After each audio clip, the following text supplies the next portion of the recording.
वृंदावन बिहारी लाल की जय। श्री भागवत भगवान की। और यह प्रभु की लीला हो रही थी। प्रभु ने कहा कि दुल्हनिया चाहिए। मैया ने कहा कि लाला कितनी बड़ी दुल्हनिया हो तेरी।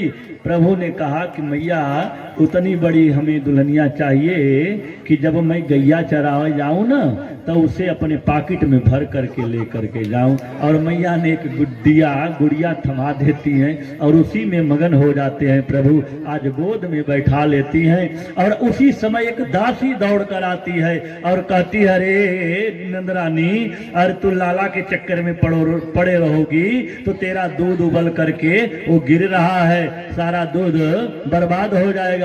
मैया इतना सुनते ही लाला को जमीन पर झट रखती हैं और दौड़कर दूध को उतारने के लिए जाती हैं। और उतने देर में कन्हैया फिर नाराज हो जाते हैं। कहा कि दूध प्यारो लगे पूत प्यारो न लगे। दूध इतना प्यारो है और पूत को नीचे उतार कर चली गई मैया, अभी मैं बताता हूँ। और प्रभु ने क्या किया, जिस माखन को मटकी में मैया मह रही थी उस मटकी को प्रभु ने फोड़ दिया। और फोड़ दिया तो वो जो दही था, वो बिलोया हुआ दही था, वो सारा फैल गया। और प्रभु ने अब सोचा कि अब तो मार पड़ेगी, डांट पड़ेगी, अब मैया आएगी तो हमें डांटेगी, अब यहाँ से चलना चाहिए। और प्रभु उस आंगन से दूसरे आंगन में गए और वहां जाकर के प्रभु बंदरों को आज माखन खिला रहे हैं। प्रभु बंदरों को माखन खिला रहे हैं। क्यों खिला रहे हैं? क्योंकि प्रभु ने वादा किया था रामावतार में, जब त्रेता में प्रभु राम के रूप में आए थे तो प्रभु ने कहा था अपने बंदर भालुओं से कि देखो भैया, ये समय तो मैं बनवासी राम हूँ और बनवासी होने के कारण यहाँ तो कुछ खाने के लिए है नहीं, मैं तुम्हें क्या दूं तुम लोगों को। लेकिन अगली बार जब मैं आऊंगा, जब द्वापर में, तो मेरे बाबा के पास इतनी गाय रहेगी, इतनी गाय, इतना माखन दूध रहेगा, वहां आप लोगों को हम सब भर पेट माखन खिलाएंगे।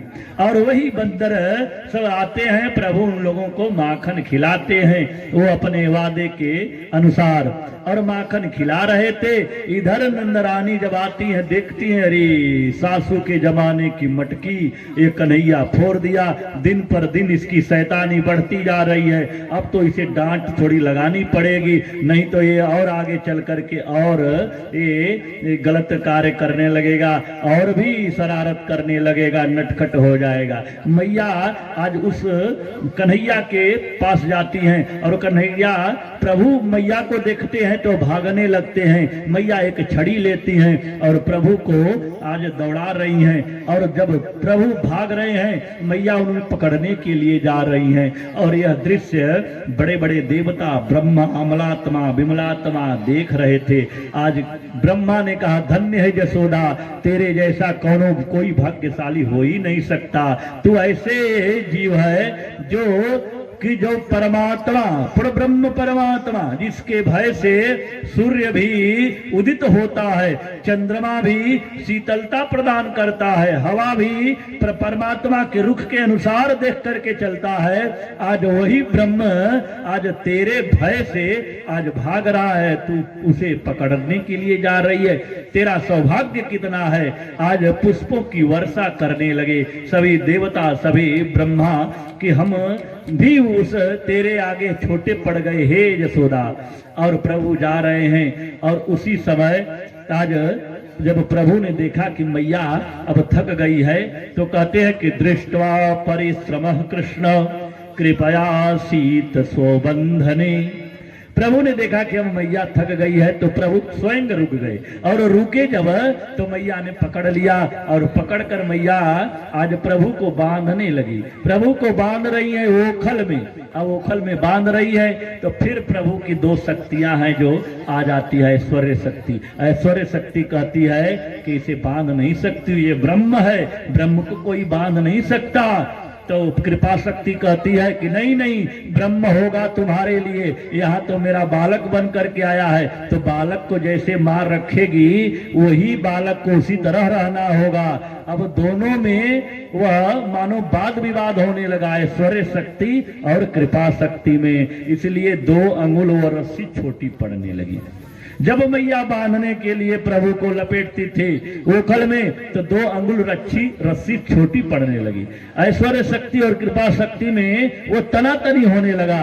तब प्रभु ने देखा कि मैया तो अब थक गई, बांधते बांधते बंध ही नहीं रहे। प्रभु ने ऐश्वर्य शक्ति से कहा, तू जा, तो तेरा यहाँ काम नहीं है, यहाँ तो मैया का बालक बनकर रहने में सुख जो मिलता है ना, वही आनंद सुख है। क्योंकि बालक को माँ जैसे चाहेगी वैसे रखती है, तो मैं बालक बनकर के आया हूँ, ऐश्वर्य शक्ति चली जाती है। फिर मैया ने वो खल में बांध देती है, बांध देती है और कहती है, तू इसी तरह पड़ा रहेगा, आज दिन भर तू पड़ा रहेगा इसी तरह, तुझे न माखन मिलेगा न तुझे दूध मिलेगा, कुछ नहीं मिलेगा, तू परेशान करके रखा है और इसी तरह बना रहो, तब तेरी शैतानी छूटेगी। अब हम प्रभु कह रहे हैं, मैया मैं कान पकड़ रहा हूं, मुझे छोड़ दे, मुझे छोड़ दे, मुझे मुक्त कर दे मैया। कहते हैं, यशोदायाः परम नास्ति देवता चेति में मति, यस्या उल्खुले बद्धो मुक्तिदो मुक्तिमिच्छति। जो स्वयं सबको मुक्ति देने वाला ब्रह्म है, आज वही ब्रह्म यशोदा से कह रहा है कि मैया मुझे मुक्त कर दे ओखल से, हे मैया मुझे ओखल से मुक्त कर दे। जो सबको, पूरे ब्रह्मांड को मुक्ति देने वाला है, सबको गति देने वाला है, आज वो अपनी मुक्ति मांग रहा है। बड़े बड़े देवता अमलात्मा आज उस यशोदा मैया के भाग्य की सराहना करते नहीं थकते हैं। और प्रभु मांग रहे, मैया कान पकड़ रहा हूं, ऐसी गलती नहीं करूंगा। मैया ने कहा, तू पड़ा रहा, इसी तरह बांध कर चली जाती है। और प्रभु ने देखा, आगे ध्यान गया तो 2 वृक्ष दिखाई दिए, और 2 वृक्ष जब देखे प्रभु तो कहा, इनका भी तो उद्धार करना है, कई जन्मों से पड़े हुए हैं, वृक्ष बने हैं।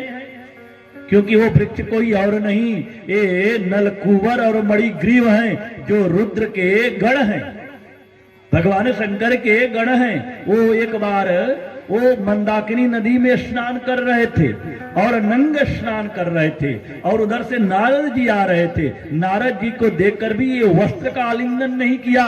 नारद जी क्रोध में आ गए, कहा, रे दुष्ट, तुम तो पहले, सबसे बड़ी बात, बिना वस्त्र के स्नान नहीं किया जाता, ये दोष पाप पड़ता है, और तुम सब हमें देखकर भी वस्त्र धारण नहीं कर रहे हो, वृक्ष की भांति खड़े हो जाओ, वृक्ष हो जाओ। और वही वृक्ष पड़े हैं। आज प्रार्थना किया तब नारद जी ने कहा कि जब द्वापर में भगवान कृष्ण के चरण का स्पर्श होगा तो तेरा जाकर के उद्धार होगा। वही अमलार्जुन के 2 वृक्ष पड़े हुए हैं बने, और नलकूबर और मणिग्रीव को प्रभु ने कहा, इनका उद्धार तो कर दूं। तो आज प्रभु ने ओखल सहित बंधे हुए आज लेकर के आते हैं, और उसी दोनों वृक्ष में ओखल को टकराते हैं, दोनों वृक्ष गिरता है, और वृक्ष में से सुंदर राजकुमार की तरह, देवताओं की तरह वो दोनों प्रकट होते हैं, और प्रकट होते ही प्रभु की स्तुति करते हैं। कहते हैं, बाणी गुणान कथने श्रवणो कथायाम हस्तौ च कर्मसु यनस्तव पादयोर्नः। कहते हैं कि आज खड़े होकर हाथ जोड़कर कि हे प्रभु, वाणी गुणान कथने श्रवणो कथायाम, ये वाणी जो है ना प्रभु, सिर्फ आपकी गान गाती रहे, संसार वालों का प्रशंसा न करे, आपकी स्तुति गान गाते रहे। ये वाणी आपके गुणों का गान गाते रहे, और ये कान जो है ना वो आपकी कथा श्रवण करते रहे। ये कान आपके ये भजन गाते, भजन वो श्रवण करते रहे। और प्रभु ये हाथ है ना, ये जो हाथ आपके सेवा में लगे रहे। ऐसी कृपा करिए प्रभु, और मेरा मस्तक जो है आपके चरणों में झुका रहे, यही कृपा कर दीजिए। क्योंकि भगवान का नाम ही अमृत कहा गया है। तब कथा गोपियां भी कहती है।